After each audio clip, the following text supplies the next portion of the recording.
Ayan guys, okay na siya. Successfully sent to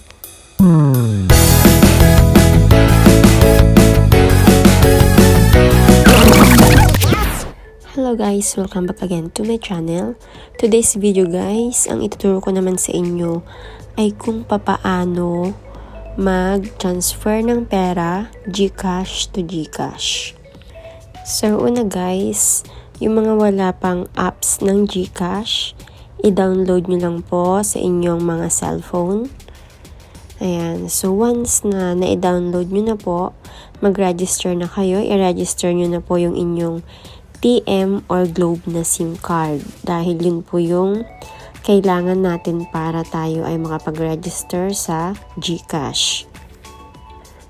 Okay, so once na may laman na guys yung Gcash ninyo, pwede na kayo mag-transfer ng pera sa Gcash, pwede rin sa bangko.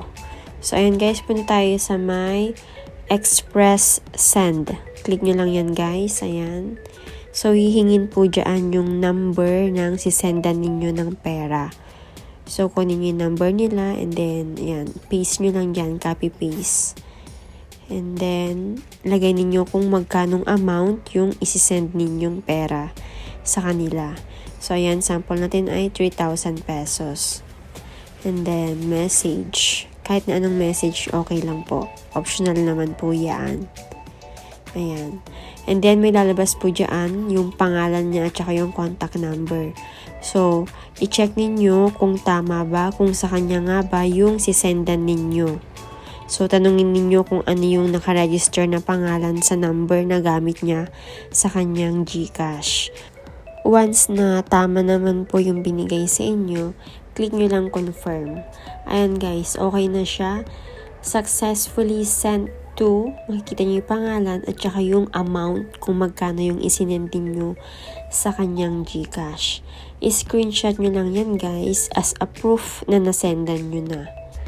Just in case hindi nyo na-screenshot guys, okay lang dahil nagpapadala naman ng text message sa Gcash.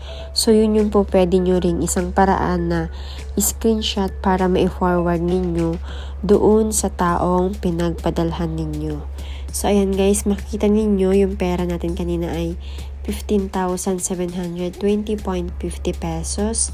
So, nabawasan siya ng 3,000 pesos. Kaya naging 12,720.50 pesos na lang po siya.